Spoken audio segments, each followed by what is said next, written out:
Setelah menjadi burung, akhirnya si bungsu itu bisa keluar dari gua berkat bantuan dari kakek penunggu gua yang menyingkirkan batu-batu ataupun rintangan-rintangan yang berada di pintu gua yang menyebabkan dulu si bungsu tidak bisa keluar. Kemudian ia terbang bersama burung-burung kecil yang telurnya ia rami. Kemudian ia bertengger di sebuah pohon yang berada di sekitar kerajaan. Dan dari pohon tersebut ia melihat keenam kakaknya diadili dan dihakimi oleh ayahnya karena berani membunuh atau menghilangkan adik kandung mereka.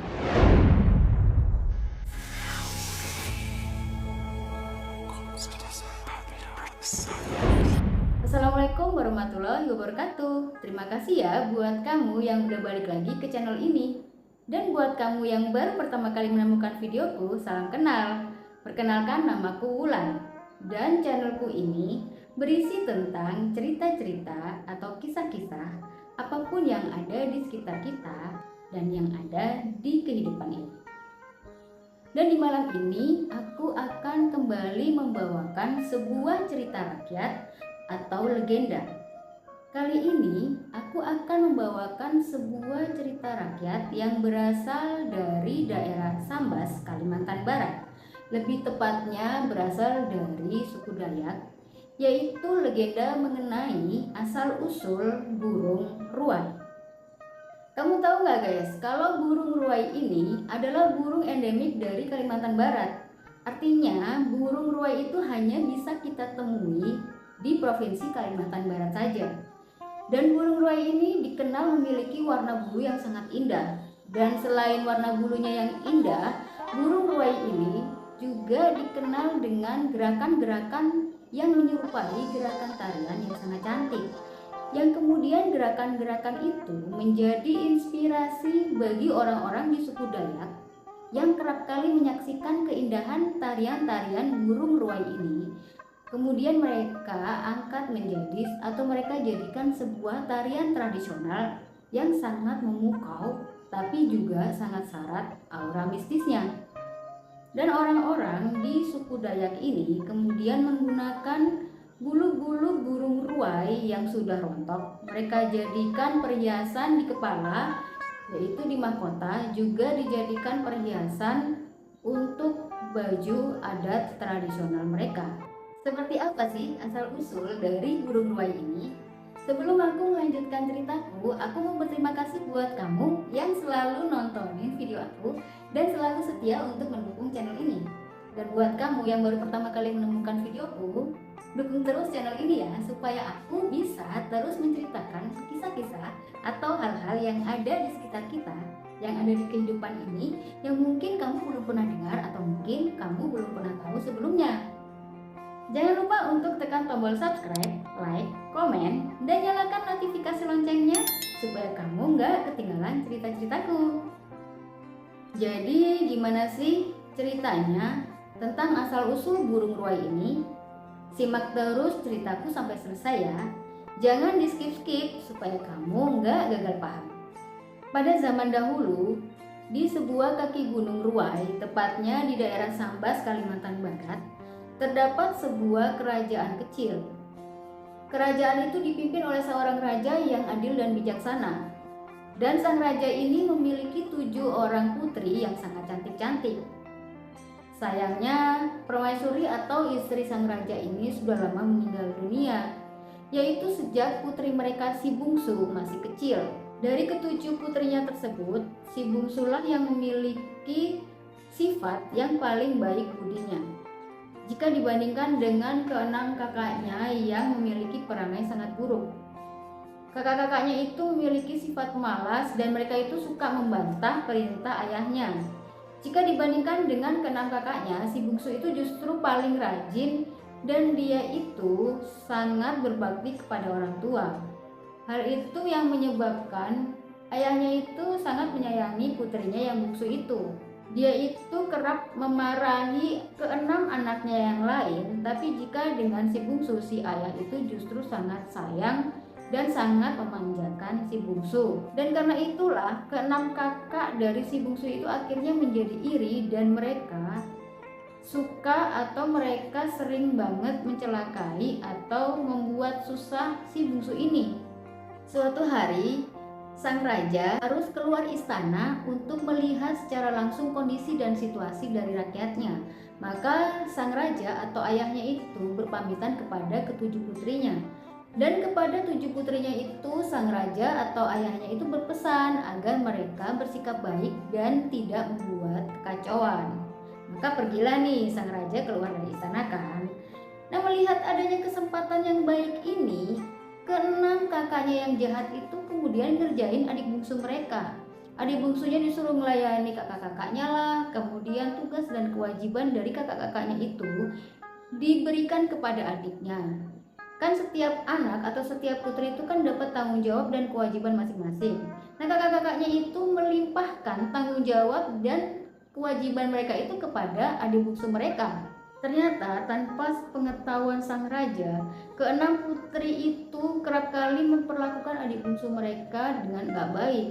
Jadi mereka tuh sering maksain adik bungsunya untuk melayani mereka, kemudian memaksa adik bungsunya untuk melaksanakan atau melakukan tanggung jawab dan kewajiban yang seharusnya menjadi tanggung jawab dan kewajiban masing-masing kakaknya itu. Dan kalau adik bungsunya menolak atau melakukan kesalahan, maka ia akan mendapatkan pukulan atau hukuman dari keenam kakaknya itu. Tapi meskipun demikian, si bungsu tuh nggak mau memberitahukan atau melaporkan sikap buruk kakaknya kepada dia karena ia terlalu takut kepada ancaman keenam kakaknya itu. Kakaknya itu mengancam kalau ia melaporkan perbuatan-perbuatan buruk kakaknya kepada dia, maka ia akan mendapatkan hukuman atau perlakuan yang lebih kejam lagi dari keenam kakaknya. Suatu hari sang raja itu memerintahkan seluruh penghuni istana untuk berkumpul karena raja itu akan memberikan sebuah pengumuman. Ternyata pengumumannya raja itu adalah raja itu akan pergi bertandang ke kerajaan tetangga selama kurang lebih 2 bulan. Nah, agar kepemimpinan pemerintahan di kerajaan itu nggak kosong, maka raja menunjuk si putri bungsu untuk menggantikan beliau sementara memimpin kerajaan. Dan sang raja itu percaya kalau si putri bungsunya itulah yang paling cocok atau paling dianggap bisa menjalankan apa yang raja tugaskan, karena sang raja itu percaya kalau si putri bungsunya itu dianggap paling bijaksana dan paling bertanggung jawab dalam melaksanakan tugas yang diberikan oleh sang raja. Melihat keputusan raja seperti itu, keenam kakaknya itu merasa sangat iri hati dan akhirnya mereka merencanakan sebuah perbuatan jahat kepada adik bungsu mereka. Keesokan harinya setelah sang raja pergi, maka mereka mengajak adik bungsu mereka dengan dalih mencari ikan dengan menggunakan rotan di sebuah gua. Nah, setibanya di gua, adik bungsunya itu mereka persilahkan masuk duluan gitu loh. Keenam kakaknya itu alasannya, udah deh kamu masuk duluan, nanti kakak-kakak akan jaga kamu dari belakang. Nah, sampai ketika adiknya udah masuk sampai ke perut gua yang gelap, kakak-kakaknya itu dengan jahat menutup gua itu dan mereka pergi meninggalkan adik bungsunya itu sendirian di dalam gua yang gelap. Dan adik bungsunya yang sadar bahwa ia telah dicelakai oleh keenam kakaknya itu akhirnya menangis terseduh-seduh. Dia itu menangis gitu loh, kok bisa kakak-kakaknya sejahat itu kepada dia, padahal dia itu dan kakak-kakaknya itu kan saudara kandung, apalagi ibunya itu udah meninggal, jadi dia itu nggak punya siapa-siapa lagi selain ayahnya dan keenam kakaknya itu. Dia itu sampai yang nangis terseduh-seduh saking sedihnya karena memikirkan kenapa keenam kakaknya itu bisa sangat kejam kepada dia. Dan tangisan si bungsu yang memilukan itu didengarkan oleh kakek penunggu gua. Dan rupanya kakek penunggu gua itu bukan manusia biasa. Kakek penunggu gua itu kemudian menawarkan bantuan kepada si bungsu agar ia bisa terlepas dari penderitaannya karena selalu dijahati dan selalu diperlakukan secara tidak baik oleh keenam kakaknya itu.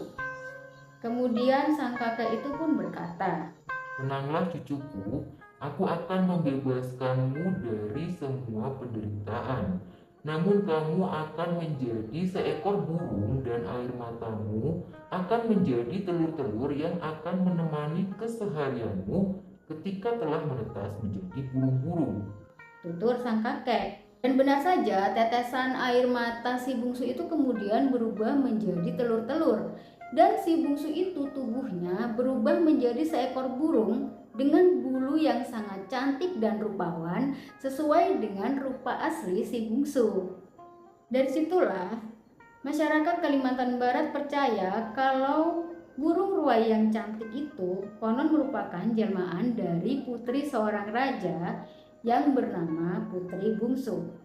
Demikianlah legenda tentang asal-usul burung ruai yang memiliki bulu dengan motif yang sangat indah dan memiliki gerakan-gerakan yang menyerupai gerakan tarian yang sangat cantik dan memukau, yang kemudian menjadi inspirasi bagi masyarakat suku Dayak yang kemudian mereka jadikan sebagai tarian tradisional yang sangat memukau tapi juga kental dengan aura mistis. Dan mereka juga percaya bahwa gerakan tarian-tarian yang mereka tarikan itu memiliki kekuatan-kekuatan magis yang sangat kental. Terima kasih ya, kamu udah menyimak ceritaku dari awal hingga akhir tentang legenda atau asal-usul dari burung ruai ini. Jika kamu pengen diceritakan tentang legenda atau asal-usul dari sesuatu, kamu bisa tulis di kolom komentar. Nanti aku akan usahakan untuk mencari tahu dan menceritakan kepada kamu apa yang ingin kamu ketahui tadi. Terima kasih sudah menyimak semua cerita-ceritaku. Sampai jumpa di kisah-kisah selanjutnya. Wassalamualaikum warahmatullahi wabarakatuh.